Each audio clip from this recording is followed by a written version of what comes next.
हाय लोगोफोर नोंथांमोनखौ आरोबाव आंनि बे गुबुन मोनसे गोदान भिडिअ फिन खेब बरायहरनाय थाबावबायदि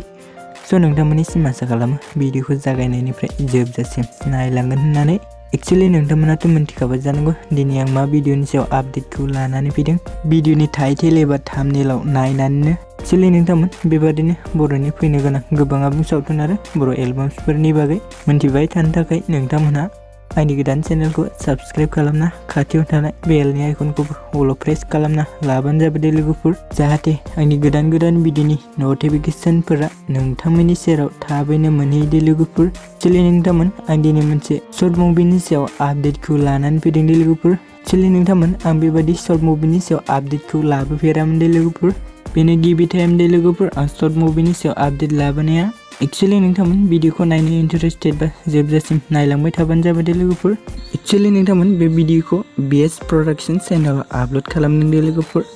आरो नोंथांमोन बे भिडिअनि टाइटेलानो जाहैबाय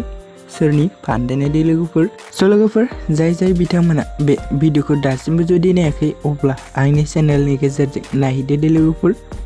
भिडिअनि लिंकखौ आं डिस्क्रिप्शनाव होनानै होदों लोगोफोर स' लोगोफोर दानिया फैदो दे जों बे भिडिअ गुबै सोरनि फाव खालामनायखौ नुनो मोन्दों मिथिना लादों लोगोफोर एक्चुअली लोगोफोर जों बेयाव गुबै फाव खालामनायखौ नुनो मोन्दों मिजिं दैमु मोहिनी महन सान्थि सोरां अनिमा सिमांसा आरो बिलिफां लोगोफोर एक्चुअली लोगोफोर बे भिडिअनि डिरेक्शन स्टोरी प्रडिउसारानो जादों मोहिनी महन आरो जिबनार लोगोफोर